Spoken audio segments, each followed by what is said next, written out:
In this video, we're going to take you through the network settings of a WordPress multi-site installation. If you don't already have a WordPress multi-site network enabled, you can check out our first video in which we actually showed how you can install a WordPress multi-site network to subdirectories.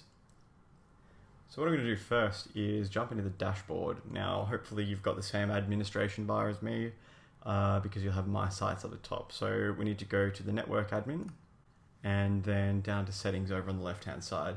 This will take us into network settings, which is what we're talking about.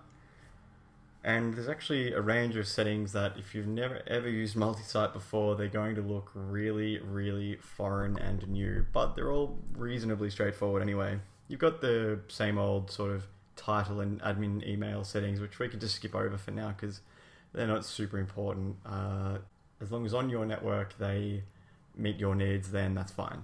The first settings that we really get to though, and these are, or at least can be, pretty important, are those regarding registration. So there's a few levels of access that you can have. You can have registration is flat out disabled. Then you can allow user accounts to be registered, and then just below that you can choose to enable logged in users to register new sites.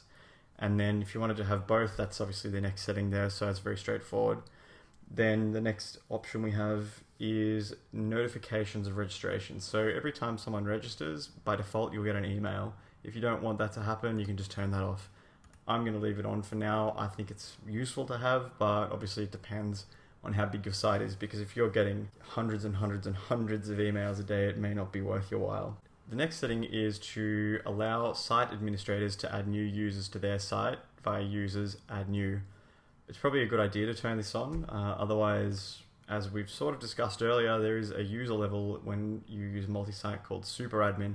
That's the person that has total and absolute control over the network, but you can also have multiple people or user accounts with that access level. So if you don't want people to have super admin ability across the network, what you can do is actually have people be able to add users to their own site. So that's really what most people will be doing most of the time. So I recommend turning that on. I think it's very useful.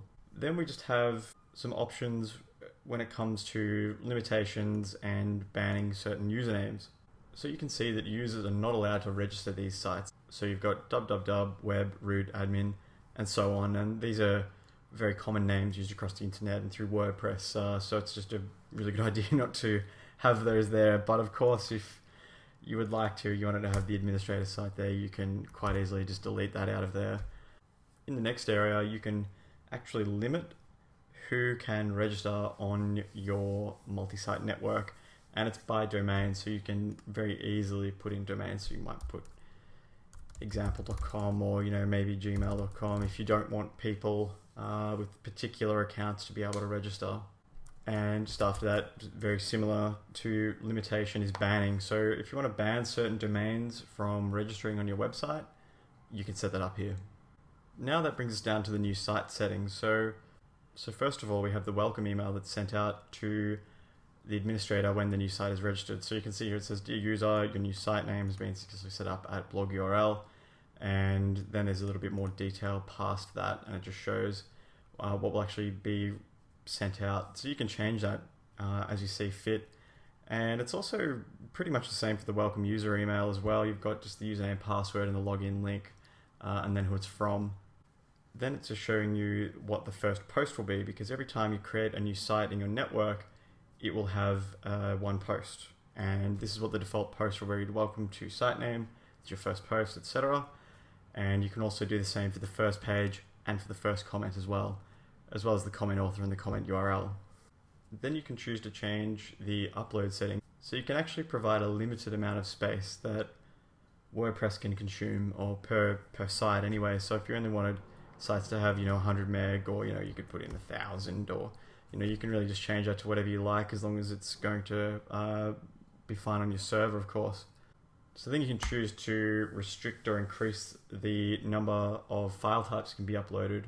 And then we've just got maximum file upload size limitations. So at the moment it's 1.5 megabytes, but you can just up that or lower it even if that's what you wanted to do. Finally, we have the ability to enable the administration menus, but we can only actually enable plugins at this time. I think it's fairly useful to have that turned on, so I'm going to turn that on. And that brings us down to the bottom of the network settings, and we're just going to hit Save Changes now.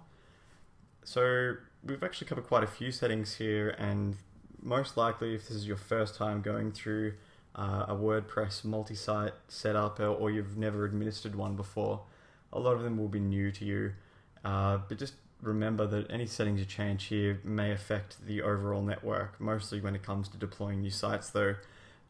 So as long as you and whoever else administers it with you, if anyone at all, as long as they're across that, then there shouldn't be any problems. So if you have any questions about what we've done today, please feel free to ask in the comments. Otherwise, hit subscribe because we've got a lot more multi-site videos to go through yet.